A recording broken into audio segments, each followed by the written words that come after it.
انزا صاحبہ دیکھ رہے ہیں کہ مشرق وسطیٰ میں امن قائم کرنے کے لیے اب ڈونلڈ ٹرمپ جو ہیں وہ لیڈ کر رہے ہیں، پھر ابھی دستخط بھی ہو جائیں گے، اور 8 جو اسلامی ممالک ہیں ان کے سربراہان بھی ہیں بشمول وزیر اعظم شہباز شریف صاحب بھی، اور 20 دیگر ممالک کے نمائندگان بھی وہاں پر موجود ہیں۔ تو اتنے زیادہ لوگ جب ایک جگہ پر اکٹھے ہوں گے اور اس امن ڈیل پر جو ہے وہ سائن ہوگا، تو کیا یہ سب لوگ مل کر مشرق وسطیٰ میں امن کی گارنٹی نہیں دے سکتے؟ جی دیکھیں، بڑا انٹرسٹنگ پوائنٹ ہے۔ اب اس میں دیکھیں کہ یہ جو ڈیل ہے نا، یہ ایک ہیومینیٹیرین ونڈو ہے، مگر it also leaves behind a political vacuum. So جو سواپ ہے وہ لوور کرتا ہے امیڈیٹ پریشر اور ڈیلیور کرتا ہے جو کلوجر کچھ فیملیز کو، بٹ بیکاز کی پولیٹیکل ایشوز جو ہیں، فار ایگزامپل جیسے ایئر مارشل صاحب نے مینشن کیا، ہو ول گورن غزہ، اس کی سوورینٹی کی کیا گارنٹیز ہیں، کیا سیکیورٹی ارینجمنٹس ہوں گی، اس طرح کے کئی سوال ہیں جو ان ریزالوڈ رہیں گے۔ جو سواپ ہے نا جی، ابھی it's more of a pause rather than a durable settlement. ہم میڈیشن کو دیکھ سکتے ہیں just as buying time, not as finalizing peace. So جو لیجیٹمیسی شفٹ ہے نا جی، جو میڈیٹرز کو ملے گا، وہ ڈیفینیٹلی یہی ہے کہ ایک تو حماس کو کچھ ڈومیسٹک اسٹینڈنگ مل جائے گی، Qatar, Egypt and now the U S, جن کا ایک انہینس بروکر اسٹیٹس آ گیا ہے۔ پولیٹیکل جو پیلسٹینین اتھارٹی ہے پولیٹیکلی سائڈ لائن۔ سو ڈومیسٹکلی غزہ میں ابھی بھی جو پرسیپشن ہوگا کہ یہی ہے کہ حماس نے لیوریج کی اپنی کچھ پولیٹیکل لیجیٹمیسی، لیکن any unified Palestinian negotiating partner یہ ابھی بھی کمپلیکیٹڈ ہے۔ اور جو سیکیورٹی اور لیگل رسکس ہیں نا جی، یہاں پہ ڈی ملٹرائزیشن یہ ابھی بھی انریزالوڈ ہے، اکاؤنٹیبلٹی کے کوسچنز ابھی بھی پرسسٹ کرتے ہیں، اگر ڈس آرممنٹ انفورسبل نہیں ہے، ویپنز ابھی بھی ایک لیٹنٹ ٹریگر ہے۔ سائملٹینیسلی دیکھیں، اگر ریجنل اور جیو پولیٹیکل فال آؤٹ کو میں دیکھوں کہ کیا ہائی امپیکٹ آئٹمز ہو سکتے ہیں، سو اگین ریجنل ایکٹرز جو ہیں جس طرح ایران ہے، ٹرکی ہے، قطر ہے، ایجپٹ ہے، کس طرح کا انفلوئنس یہ پوسٹ سیز فائر گورننس اور ریکنسٹرکشن کے اندر لے کے آتے ہیں۔ ایران کی پریفرنس یہی ہوگی کہ وہ کچھ نہ کچھ انفارمل لیوریج ابھی بھی پراکسیز کے تھرو، اپنے پبلک ڈیلیگیشنز کے تھرو اسرٹ کرے۔ یو ایس اپنا ایک بروکر کا رول ادا کر رہا ہے، جہاں tactical competition over reconstruction contracts ہم ایکسپیکٹ کر سکتے ہیں سیکیورٹی آرکیٹیکچر کے اندر۔ اور دوسری چیز دیکھیں کہ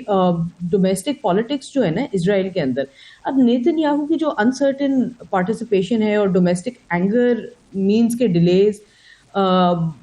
کے اندر، کہ اسرائیلی پالیٹکس کے اندر بھی ہم ایک ریپڈ شفٹ دیکھ سکتے ہیں، کیونکہ اگر یہ جنرلی پرسیو کی جاتی ہے، یہ صاحبہ نیتن یاہو پہ ٹرسٹ کیا جا سکتا ہے؟ اور جیسے کہ انہوں نے تو آج بھی کہا ہے کہ فوجی وہ ختم نہیں ہوئی اور سیکیورٹی چیلنجز ابھی باقی ہیں۔ ایک جانب امن معاہدہ ہو رہا ہے، دوسری جانب وہ کہہ رہے ہیں کہ فوجی کارروائی جو ہے ابھی ختم نہیں ہوئی، اس کا کیا مطلب ہوا؟ تو میں ایگزیکٹلی جس چیز کی آپ کو بات کر رہی ہوں نا، کہ دیکھیں یہاں پہ نا رسکس اور کیا ایگزیکٹلی ہو سکتا ہے۔ دیکھیں، ایک تو سیکوینسنگ کا فیلئر ہے، یہ hostage relief without verified aid flow, verification کوئی میکینزمز نہیں ہے، ریکنسٹرکشن کی کوئی کمٹمنٹس ابھی نہیں ہے، یہ غزہ کو اور والنریبل چھوڑ سکتا ہے۔ حماس کے پاس ابھی کوئی گارنٹیز نہیں ہے، تو ایک کچھ نہ کچھ ایک اور چانس ہو سکتا ہے رینیوڈ وائلنس کا، پولیٹیکل ایکسکلوژن ہے، بیک لیش آئے گا۔ دوسری چیز دیکھیں، یہ ایک ہیومینیٹیرین بریک تھرو تو ہو سکتا ہے، مگر ریئل ٹیسٹ یہ ہے نا کہ کیا اس میں ویریفائبل ایکشن ہوگا، کیونکہ اگر disarmament is off the table, ٹھیک ہے نا، تو یہ پیس بھی پھر کیا نیگوشیبل ہے کہ نہیں ہے۔ weapons in Gaza still mean violence is just a heartbeat away۔ انزا صاحبہ یہ بتائیے گا، ابھی تو ہم دیکھ رہے ہیں نا کہ جیسے یرغمالی رہا ہوئے، اصل تو امن معاہدے پہ پہنچنے کے لیے یرغمالی اور قیدیوں کے تبادلے کی جو شک تھی بڑی امپورٹنٹ تھی، جس کی وجہ سے اسرائیل پر کافی دباؤ بھی بڑھا تھا۔ اب جب یہ رہا بھی ہو گئے ہیں، تو اس کے بعد کون سی ایسی چیز ہوگی جو کہ اسرائیل کو جارحیت سے روکے رکھے گی؟ اور دوسرا یہ بتائیے گا، نیتن یاہو جو ہے وہ بڑا پر امید ہے، وہ یہ سمجھتا ہے کہ جناب اس امن معاہدے کے بعد عرب کنٹریز کے ساتھ ہمارے معاملات اور تعلقات بڑے اچھے ہو جائیں گے۔ آپ کو کیا لگتا ہے ابراہم ایکارڈز کے آنے والے دنوں میں کیا مستقبل ہوگا؟ عمران، میں ایک لاسٹ پوائنٹ جو میں کور نہیں کر سکا، اگر آپ اجازت دیں اور میڈم کی اجازت سے، دیکھیں آخر میں جو ہے نا میں یہ کہنا چاہوں گا کہ مسلمان ممالک کو ہی وہ سب سے بڑے سٹیک ہولڈرز ہیں، انہی کو اپنے سیکیورٹی، سیفٹی اور غزہ کے اندر جو معاملات ہیں ان کو طے کرنا پڑے گا، اسی سے ایک تسلسل رہے گا امن کا، اور وہ امن جو ہے ہمیں ویسٹرن کنٹریز یا دوسرے ممالک امریکہ گارنٹی نہیں کر سکتا، جس کے اوپر یہ بہت زیادہ بینک کر رہے ہیں. جس طرح علامہ اقبال نے بہت عرصہ پہلے 100 سال پہلے کہا تھا جب یہ چیزیں شروع ہوئی تھی بلفور ڈکلریشن کی، کہ بتوں سے تم کو امیدی خدا سے نو امیدی، مجھے بتا تو صحیح اور کافری کیا ہے. تو we have to rely on our own resources and strength, otherwise stability آنا بہت مشکل ہے اس ریجن.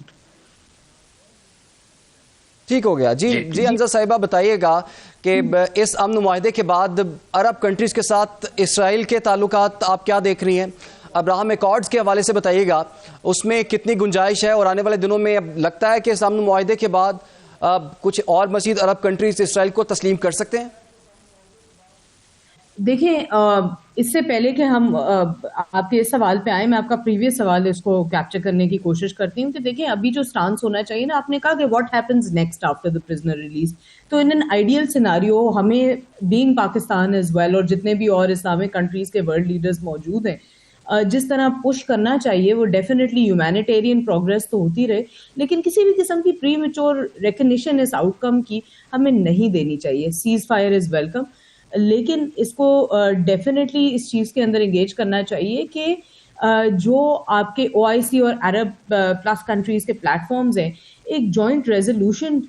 جس میں انٹرنیشنل مانیٹرنگ ہو ایڈ کوریڈورز کی اور پرزنر ایکسچینجز کی. دیکھیے کوئی بھی اس طرح کے معاہدے نا جہاں صرف پرزنر سواپ ہوا ہے فار ایگزامپل، وہ لیگلی بائنڈنگ نہیں ہے انٹرنیشنل لا کے اندر. سو اگین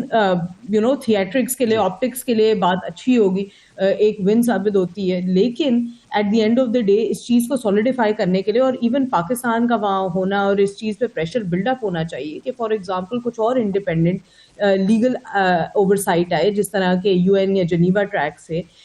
سویلینز کو انشور کریں کہ اکاؤنٹیبلٹی ملے انڈر دی انٹرنیشنل لا. اس کے علاوہ یہ کہ بائی لیٹرل آؤٹ ریچ ہوتی رہنی چاہیے کہ ریکنسٹرکشن پلان کے اندر بھی، کہ قطار، ٹرکی ہوا، ایجپٹ ہوا، سعودی عربیہ ہوا. اب اس کے اندر کچھ اور سینسٹیوٹیز بھی ہیں کہ جہاں پہ آپ کوئی بھی قسم کی اس کو فائنل سیٹلمنٹ نہیں مان سکتے. یس اٹ از اسٹارٹ اور some kind of like blueprint, لیکن ابھی بھی یہ اس کو کوئی پوسٹ حماس لینگویج یوز کرنا، فائنل سیٹلمنٹ کرنا، یہ دیکھیں کرنٹ فیز ہے ہیومینیٹیرین ڈی ایسکلیشن کا. سو ڈیفینیٹلی اس چیز کے اوپر بھی کہ حماس کو ٹوٹلی ڈسارم کر دیا جائے، اور سب سے بڑی بات تو دیکھیں وہ نیگوشیٹنگ ٹیبل پہ ہی نہیں ہے. سو یہ انکلوسیو پولیٹیکل سیٹلمنٹ یا پیلسٹینین ریپرزنٹیشن کھلی نہیں ہوئی ہے. اگین ڈیفینیٹلی ہم نے ایک national reconciliation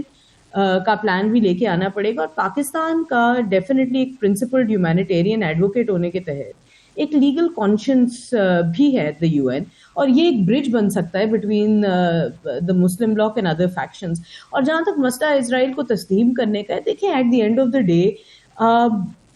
that is not the issue at hand. ابھی جو ہے نا دیکھیں پرابلم وہاں پہ ہے کہ پاکستان فار ایگزامپل، میں یہاں پہ اپنی بات کروں گی کہ یہاں پہ وہ کبھی بھی اس